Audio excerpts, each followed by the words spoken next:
Welcome to Story Hour, an oral history project, where we feature a story, start a conversation with the storyteller, and continue that conversation with you, the viewers, whether live or those watching the recorded video. We hope these stories and conversations will jog a memory, spark an idea, a recollection of a time, event, or place. We encourage you to share your memories and ask questions or suggest an individual or local story that needs to be told. Share that in the chat or comments section. That is where we'll find other interesting stories to spotlight. We hope by filling in the rich tapestry of our community's narrative and through skillful conversation and dialogue, positive actions towards systemic change might occur. Today, we welcome Joshua Calhoun and Ms. Sheila Huff. Welcome. Directly following Josh's story, Ms. Huff and Josh will start the conversation. As you listen and reflect, put your questions, thoughts, memories, suggestions in the chat or comments. We will relay those to our guests. But don't let it stop here this evening. Keep the conversation going until our untold stories are heard. Now enjoy our first story.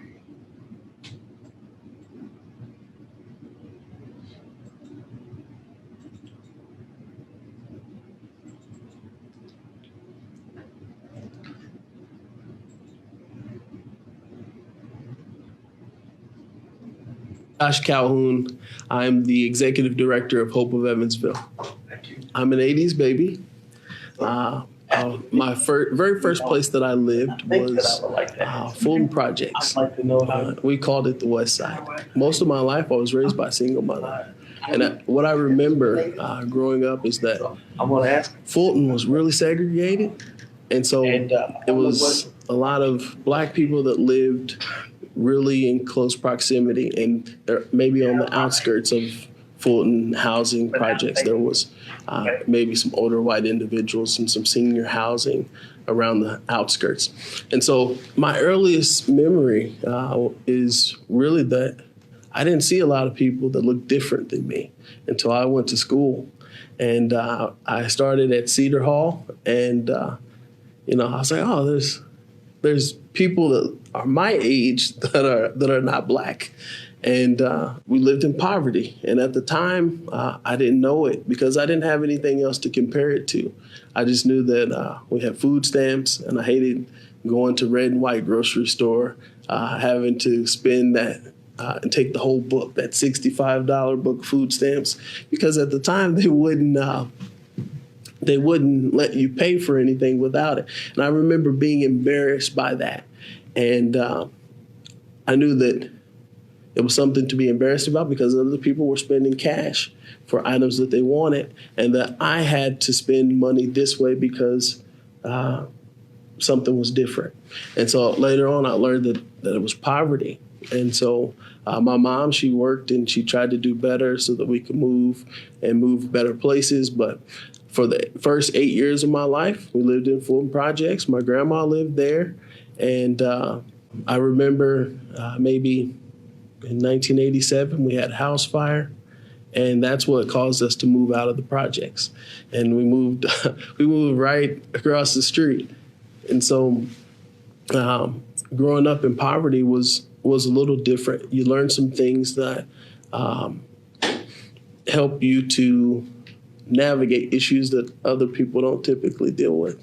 And so, like I said, being raised by a single mother, I remember us moving, trying to do better. And then my stepdad came into the picture when I was around 10 years old. And my mom never finished high school. My stepdad never finished 8th grade. And so there was a limited amount of information that they knew. And so they did the best that they could do with the information that they had. But we were constantly moving. And I sat down one day and I counted the number of times that I moved from the time that I started school until the time that I left and moved out senior year of high school. So I moved 21 different times.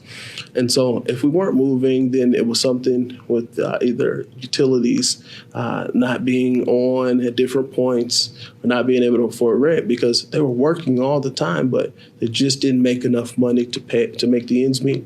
And so it was like, are we going to eat or are we going to have lights? Are Are we going to eat? Are we going to have, water? And so those were the challenges growing up. And, I made up in my mind early that I wanted to live different, and I wanted something different from my life, but I didn't quite know what the possibilities were because I'd only seen people live a limited way. I knew what I had saw up until that point in life. And so I was maybe 12 years old, and I was like, I can't live like this. And I would tell my grandma, I want to be a businessman. And I didn't know what type of businessman, but a businessman. I wanted to wear nice clothes to work and have a desk job. And, that was the thing that I knew, but I didn't know exactly what. And so as I started to grow older, having come from poverty and learning some bad habits from poverty and idolizing the wrong people because of proximity, I was maybe about 15 years old when I said, you know what? That guy's a businessman. He makes his own hours. He has people that look up to him. He has a lot of money, and ladies seem to like him. And he was a drug dealer, but in my mind, he was a businessman because he was providing a service. He was making his own hours, and he got to wear really nice clothes and had a lot of money, had a nice car, and so from 15 to 17, that's what I idolized. But I had people in my life that tried to tell me right, but it was it was from either limited interaction or limited information. School and my home life were kind of separate because at school, it was like I could be someone else, and I didn't have to really think about the problems from my home life. And so they didn't know that I was living in poverty. They didn't know that the clothes that I was wearing, I washed out in the tub the night before, hung them over the vent so that they could dry. They didn't know any of that. And so at school, I could be someone else. And I had Mr. Johan. He would always say, you can be somebody, son. You can be somebody. And I'm like, yeah, I can be somebody. I don't know who, but I can be somebody. And, that was the very first person to tell me that outside of my grandma, that I could be somebody. And he was my coach from third grade all the way up to high school. And so at school, he gave me something to strive for through sports. And again, it was separate. And at that time, you heard about professional athletes, but it wasn't as big as it is now when kids say, I want to go to the league, because they see it on social media so much. Back then, I idolized people like Emmitt Smith too, and so I played football, and Michael Jordan, and I played basketball. But it was separate from my home life. So whenever I'd leave school, all of these dreams and aspirations were a thing just for school. And so whenever I would go home, this is the reality. I have to figure out something to do with this reality. And I didn't know how school could pan out to me having a better life. I knew it was just something I had to do. My mom said, you got to go to school or else, they'll take me to jail. And so Mr. Johan was that first role model. And then I had this drug dealer who, I started to idolize because this was my other life away from school. And so I go to school, do what I needed to do. And then after school, me and a bunch of guys that had lives just like mine, we idolized this guy. And we're like, hey, man, we really want to get in with you. What can we do? So, so we could be down. And, we do like small errands. Like he said, I want you to go get this and bring it back. And so we go get bags and take it back.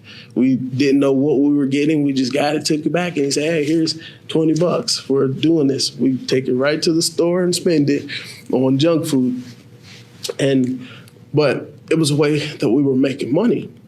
And I'm like, okay, I can stick with this. I can come work for this guy, make my own hours, that sort of thing, make some money so that I could buy school clothes. I could buy extra stuff at lunch and all that sort of thing. And like I said, it was 15 to 17. That's how I thought. And I looked up to this guy only to find out that life leads to destruction, kind of like what my grandma would say. Oh, those guys, they end up in two places. They end up in jail or the cemetery.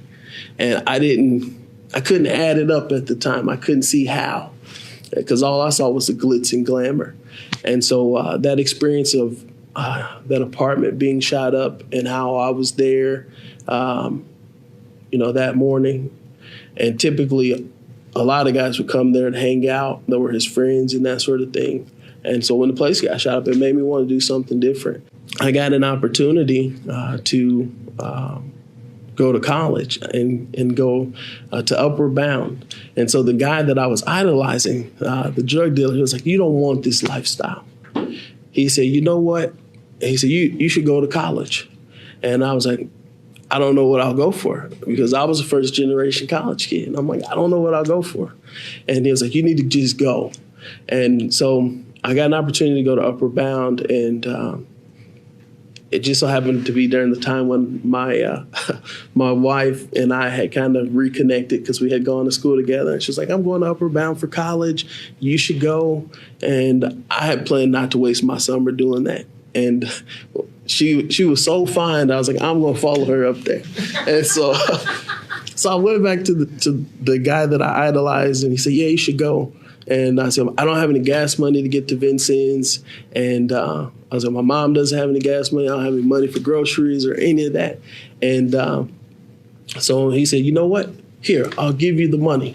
And so that's how I ended up changing my life around from wanting to be something that I shouldn't to having the opportunities to do other things.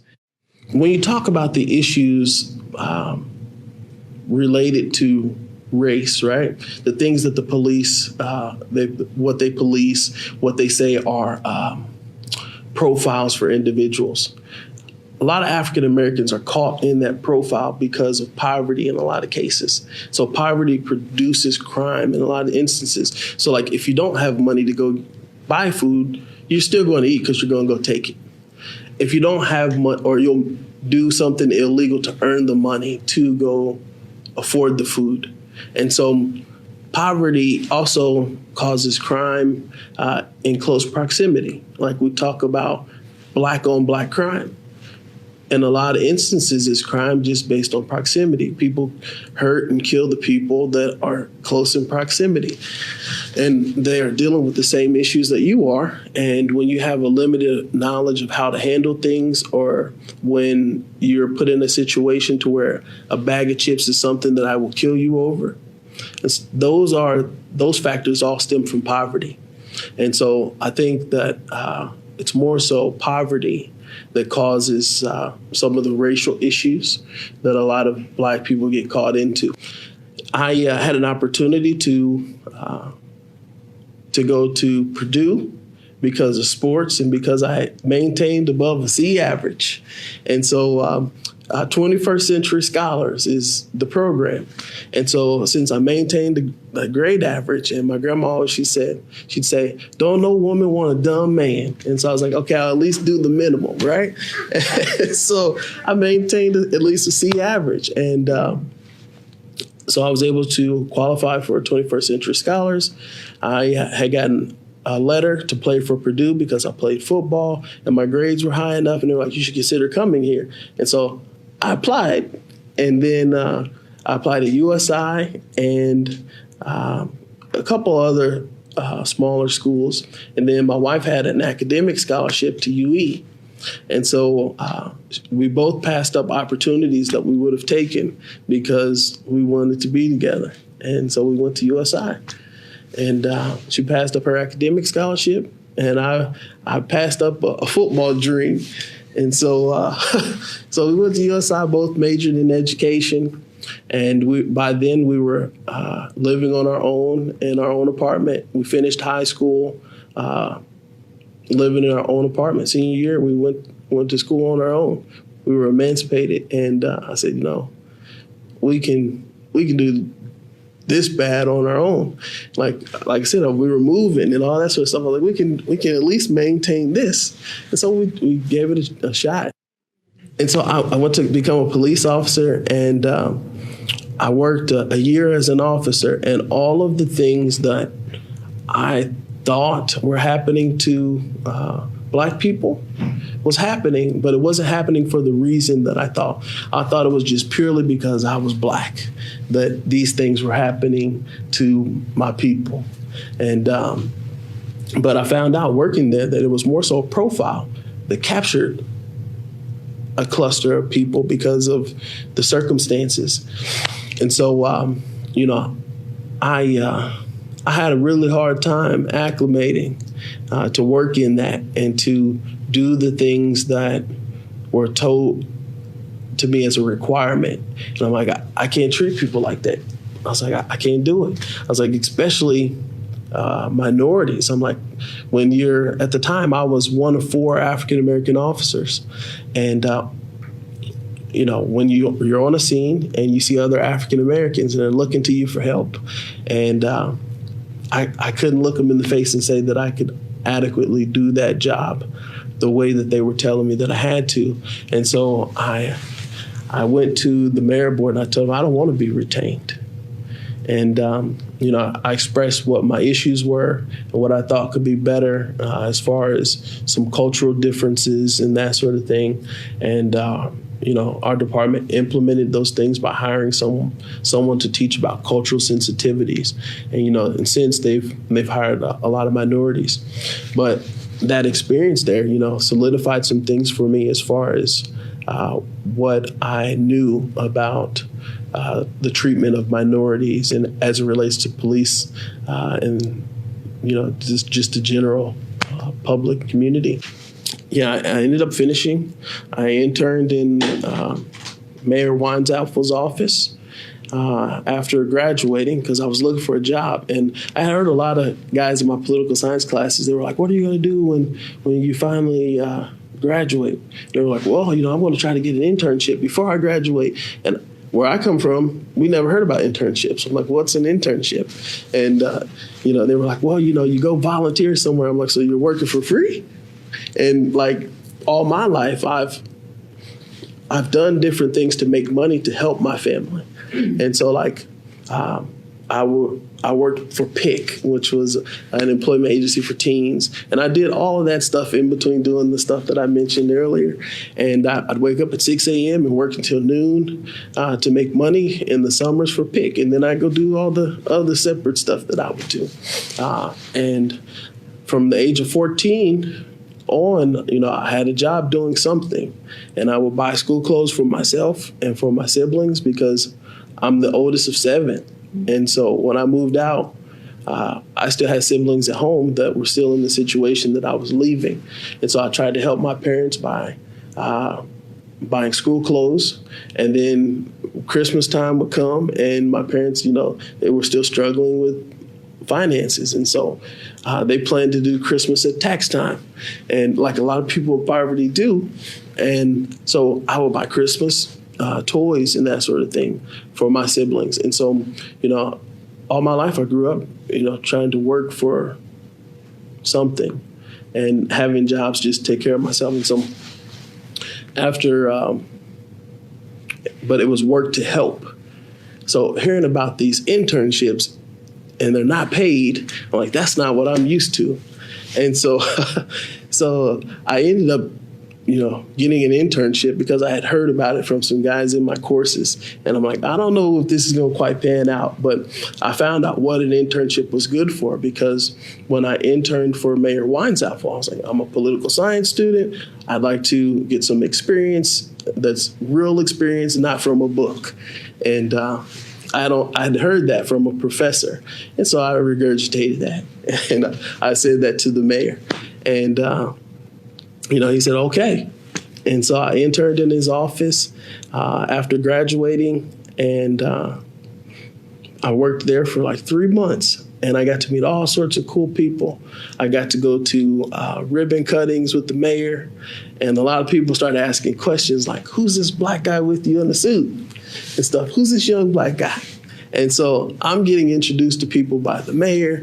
And so a job opening comes open in metropolitan development. And so I started working my first job out of college with a bachelor's degree in political science. My first job was for $8.50 an hour as a part-timer in DMD. And then part of my time, I was still helping out in the mayor's office. And I did that for a month. And then my first really professional job came open as a community development specialist. And I worked as a community development specialist in metropolitan development and was making a good salary. And it was during the time when we were trying to rebuild, because after leaving the police department, and trying to find a job and trying to finish college, and my wife, she was working as an assistant at the school. She hadn't gotten a teaching position, and we didn't make enough to make ends meet. And so the place where we were living, we ended up having to move, and we ended up staying with her mom. And so I stayed with my mother-in-law during that transition from leaving the police department to finding an actual job that could turn into a career. And we slept in her computer room with our 4 kids for like 3 to 4 months until we got on our feet. And so when I was interning, working for free, it didn't make sense to me, but I knew that these guys were saying that it works at college, and it didn't work for my mother-in-law because she was saying, you need to find something so you can take care of your family. And it panned out. And like I said, I got that first job in metropolitan development, and I remember that feeling of relief and excitement and figuring out how an internship turns into a career. And I accepted that job as a community development specialist and didn't even ask what the salary was. I'm like, I'm sure it pays more than $8.50 an hour.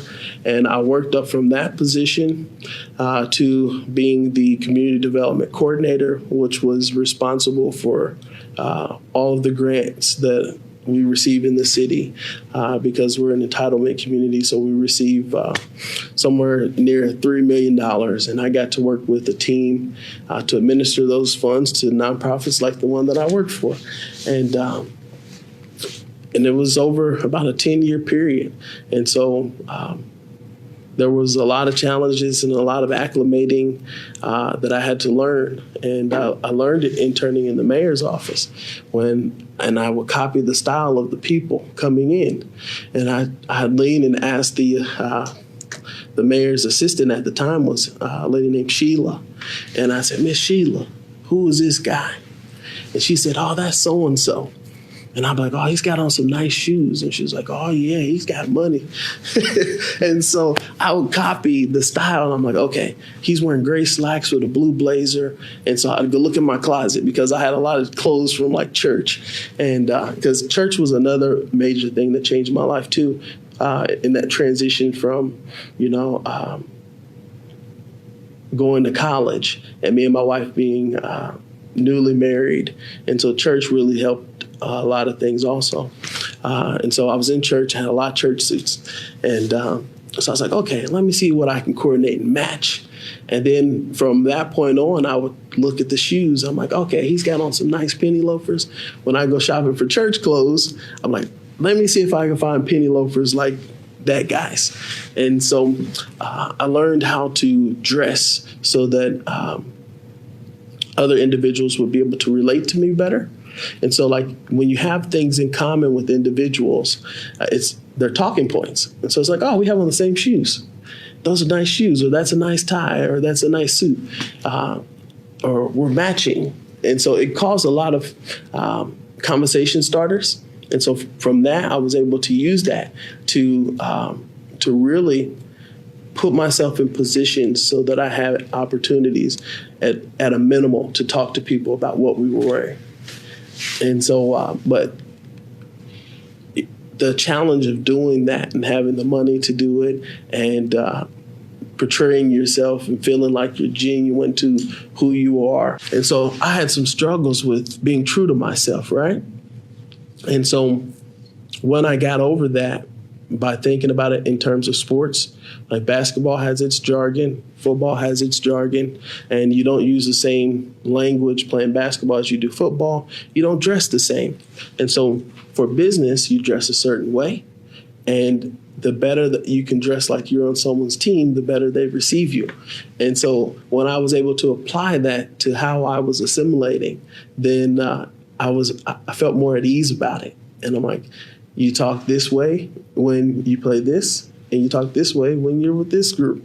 And so that's how I made it work in my mind. And, it was those obstacles, being able to get over those things and settle those things in my mind that made it so that I started having a lot more success. My grandma would always say, my dad's mother, she said, boy, you better learn how to play the game. And I didn't know what she meant about learning how to play the game. And she's like, you have to talk this way, behave this way, and, do all these things for people to give you opportunities. And, I learned later what it meant to play the game. And I'm like, oh, I have to wear their uniform. I'm like, okay, so let me go get that. And it wasn't always things that I liked, but I wore them and people noticed. And when I noticed that individuals started noticing what I was wearing and that it was like theirs and that sort of thing, then I'm like, okay, this works. This is what grandma means by playing the game. And one of the biggest factors in me changing my life is when I started to educate myself. Like growing up in poverty, like you're dealing with a lot of issues that make it so that when you go to school, some of the stuff that you learn in school doesn't seem important. You're like, I don't have lights at home. Why am I going to care about making this sentence grammatically correct? I don't have food to eat at home. So why do I care about participating in this reading class or doing my math homework? And so there was a lot of information that I missed. And so when I realized that I was an adult and there was a lot of information that I was still missing that I knew that I should know, I went back and I purposely learned the things that I knew that I didn't know. And I did a lot of that through reading. I did a lot of that through YouTube. And people share stories all the time on how they achieve levels of success. And so for probably about the past 3 years, I've been an avid reader. I listen to a lot of audiobooks because I can work out and do it. I get the same information as someone that's going to read it in a book. I can do it while I'm mowing the grass. I can do it while I'm driving down the street or taking a long road trip, and I get through books and I speed them up to be like 1.5 times the speed. So I get through the book faster. And so it's all the same information. And while I'm sitting at my desk at work, I can listen to audiobooks, and I've got a notebook that I write notes in. And so I've been able to make up for the information that I didn't know by reading books. And I got it from a book. And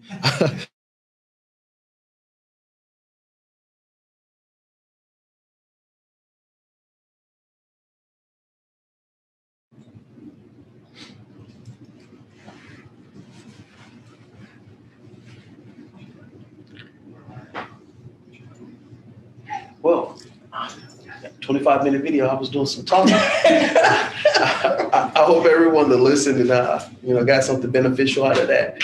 I guess I'd like to go back and just start at the beginning, and I would like to talk just a little bit about like our upbringing. Okay. And maybe we'll say something that maybe sparks some questions from Facebook.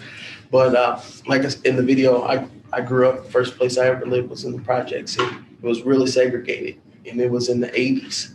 And I'm curious to know what your background was like. Like how were you raised? What was your upbringing? Okay, now we have to think back quite a ways to 1951. And so I was born and raised in Rockport. And both my parents were born and raised in Rockport. And Rockport was, and I think in many cases, it may still be somewhat segregated, where you had people of color that lived potentially in a particular area. And the thing about when I was growing up is that it wasn't evident, and I have 4 siblings, but it was important, I think, to parents of color at that time to raise kids to recognize and to never really believe that they lived in poverty. Right. And so I really did not know. Right. I didn't have a clue. And that's a good thing. That's parenting. But when you really look back on it, were we poor? Yes. Did we suffer? No, we did not. And so I went to school. I was able to go to school from kindergarten on. I had an older sister, however, who was not allowed to go to the public school. And she had to go to, at that time, it was called a colored school. Yeah. And she was not allowed until maybe 6th or 8th grade. And so it was during that time. And I never really thought much about it. We had a good life. We lived in a 2-story house. My grandmother lived with us. We were kind of communal. And it was just the way that it was at that particular time. Right. I find it fascinating that you say you didn't know that you were growing up in poverty. And I didn't until I got outside of that, like when I started school and when I would have to go to the grocery store. It was so close that back then my grandma, she'd say, walk to the store and get this. Yeah. And it was nothing to be 9, 8 years old walking to the grocery store. No, you walked for everything. I mean, even when I was in school, I walked to school, I walked home for lunch, went back, cut through people's yards, and they would tell you, you're running out of time, you're running out of time. And that's just the way it was. Yeah. And so, unfortunately, it's one of those things where you don't know what you don't know. Right. Because you've never had an opportunity to see something other than. And then when we get that opportunity, we can do one or two things with it. We can expand on it, grow from it, or we can back away from it and go back to what we felt was familiar. Right. Yeah. Right. It was important for me. Like once I found out that I was living in poverty and that things were different, I was really curious about what I could do so that I wasn't so different. Mm-hmm. Like when I would go to the grocery store, I mentioned in the video having to pay with food stamps and how that was so embarrassing to me. And it stood out to me because I remember how I would go with my aunt she was 13. Mm-hmm. And so I would go with her and I was a young kid and they'd send her with the food stamp book. And I tell her I want some candy. She's like, boy, I got to break this and get some change so we can buy this other thing that we want to buy. And I remember just breaking the food stamps to get change back because they would give you what I call real money. Right. Once you had to make change. Mm-hmm. And I remember having to go through those extra steps and that sort of thing. I'm like, I just want to be able to buy what I want to buy, but I having to go through all these changes. And that's what made me really desire to be different than what I had. And I was like, okay, something's different here. And later on, I knew it was poverty. But all those years, I just wanted something different. I remember what that felt like. And it was all because of trips to the store. And when I started going to school and I had something else to compare it to. But prior to that, I'm like, okay, I'm loved. I'm taken care of. I eat every day and that sort of thing. And I guess you could say I was content. Yeah. Unfortunately, but I was able to, when I graduated in '69 and went to Indiana State. Yeah. And the 60s were somewhat tumultuous I wonder what was going on in this country. And I had a roommate who was Caucasian from a little town called Monticello, Indiana. And I'm sure she had never been with anyone that looked like me. And I had really never been.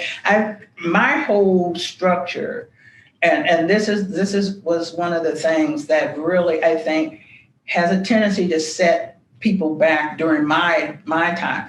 If you are growing up and everything is white, that's what you learn. Right.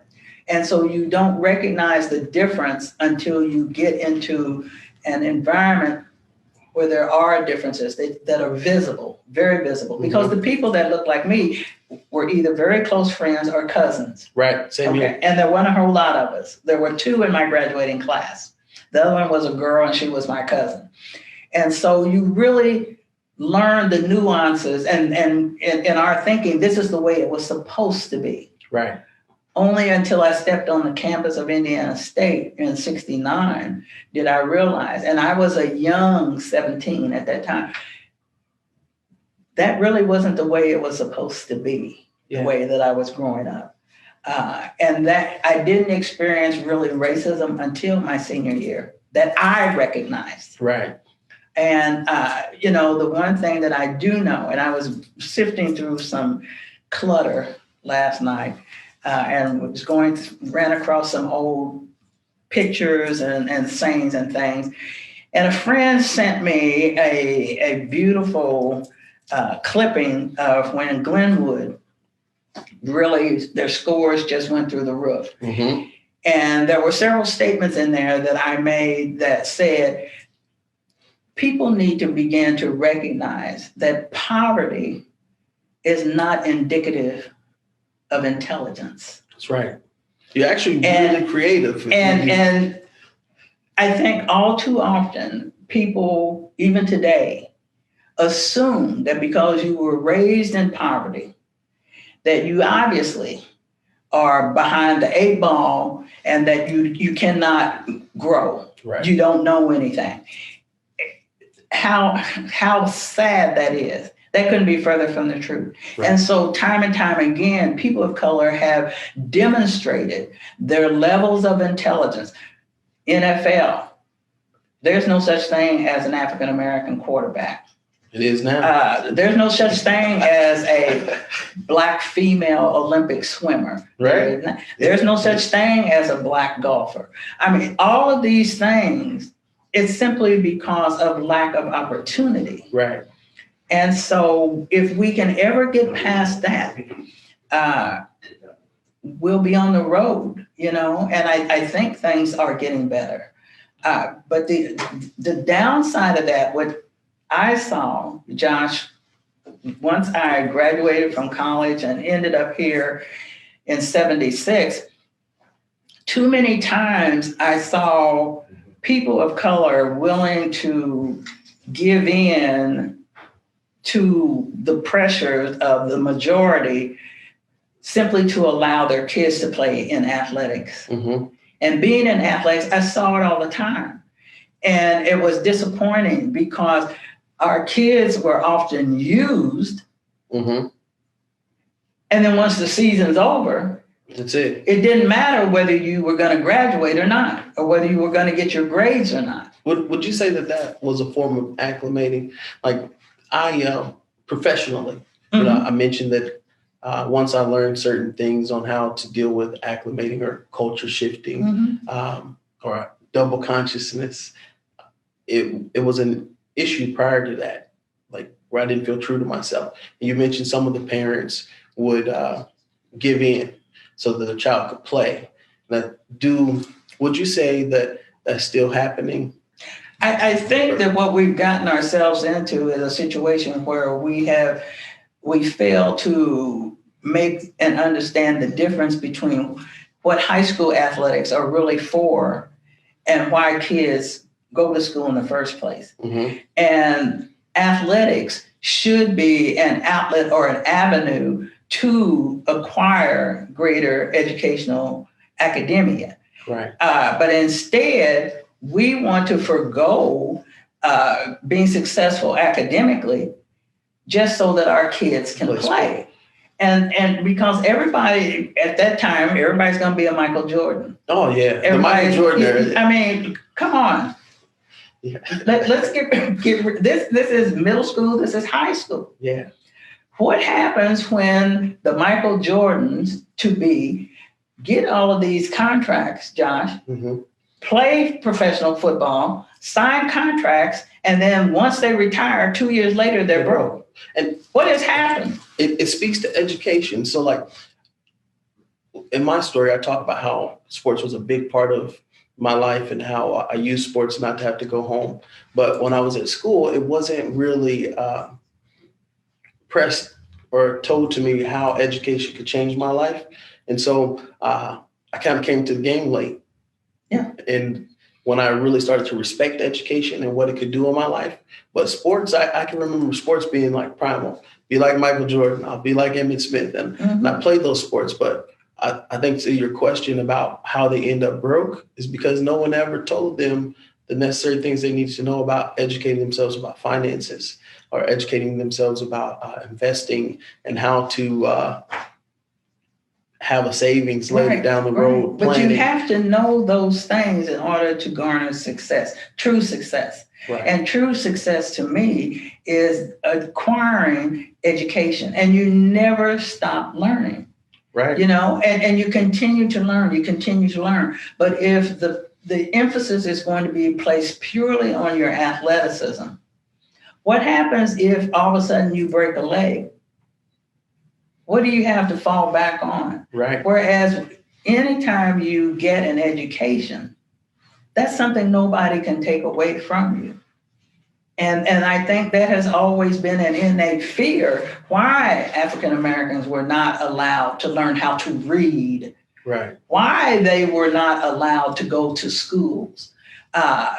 Because there was this fear that they just might be smart, and in many cases smarter than some others. Right. And that has been proven time and time again. So to me, it's always, if we're trying to be successful, the foundation has to be education. Right. And so we grow from there. What would you tell someone? Like, for me growing up, I didn't know what I could be. Mm-hmm. Like, I had a coach that would tell me, oh, you can be somebody's son, that sort of thing. But in my mind, I didn't know what I could be because I hadn't seen it. Mm-hmm. And so how can we today, like for someone listening, what would be something that you would say for an individual with children that they could do to help their child to be exposed to career paths, and so they would actually know something that they can be? Well, I tell you, today there are so many hands-on resources available, and young people. I know how this is going to sound. Honey, they come out of the womb smarter than I ever would have been. I mean, the technology has really advanced, and they pick it up like that. Mm-hmm. I mean, just like that. That tells you that they are very capable. And so, yes, because of the pandemic, some other things, but as a parent, you try to expose them to as many different things as possible. I have two sons who were all into athletics because their father and I were all into athletics, okay? But they had to understand very early on, you're not gonna be a Michael Jordan. And therefore, you're going to take etymology. That's right. okay. Because I'm not going to support you the rest of your life. That sounds like what I'm telling my kids now. It's not going to happen. And so, being honest and realistic with kids. If you got a child, a young man that stands 5'7", or maybe even 6 foot, and can handle the ball, guess what? The chances of them being the point at a collegiate level is slim and none, because they're... what is it, about 2% that only go to the league? I mean, come on. And so it's so many times kids feel pressured by all the things, the dreams that their parents have. Right. And it's not necessarily the dreams that they have. And I know that after coaching for 22 years. Mm-hmm. I know that being around kids for 44 years.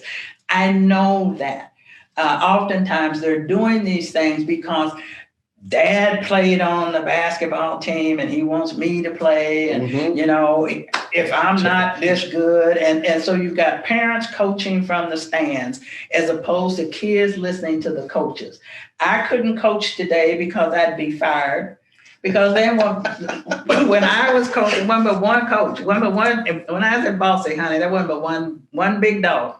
Right. And I was it. And if you didn't like the way I was doing things, I'm willing to sit and talk to you. We can work something out. But if I tell you to jump, the next question better be, how high, Ms. Huff? So it's just one of those things that we have to learn to prioritize. Yes. And here's the other thing that we also have to recognize: college is not for everyone. That's the discussion I'm having with my youngest son. It is not. And even though that may be the dream of the parents, right, young people can be very, very successful going to trade schools, doing some other things, becoming entrepreneurs. When I've dealt with young people who in middle school, I recognized very quickly they were C&D students. But I'm telling you, if I had problems with my car, they can fix it. They can tear it down and build it back up. And, I think that's one of the gifts of growing up in poverty or growing up not having everything at your disposal, that you learn how to do things for yourself. Oh, absolutely. I learned how to fix so many things because I didn't have the money to go have it done by a professional, or I didn't want to pay a professional, or whatever the case is. And it teaches you a whole lot of things. I think there's a whole lot of skill that's learned out of a lack. Heartache. Most people that are in poverty certainly don't grow up with a sense of entitlement. Right. Okay. But one thing that you can instill in young people as they're growing up is that you want them to look as good as everybody else. So it was important to outfit the kids like everybody else. And even though in my mind we were going up against the Goliaths in the locker room or on the track, I never walked into a contest that I did not think that I could win. Right. And that's what you instill in young people, a sense that you are as good as. Okay, and so you got beat. Get up, tell me what it was that caused you to lose that race. Because you never lose if you learn. Right. And I said, tell me what it was. And now, things are very different. Everybody wins. But the work ethic has changed, where you got kids whining. I don't have time for that. If you want to be successful, you have to recognize that you have to be uncomfortable.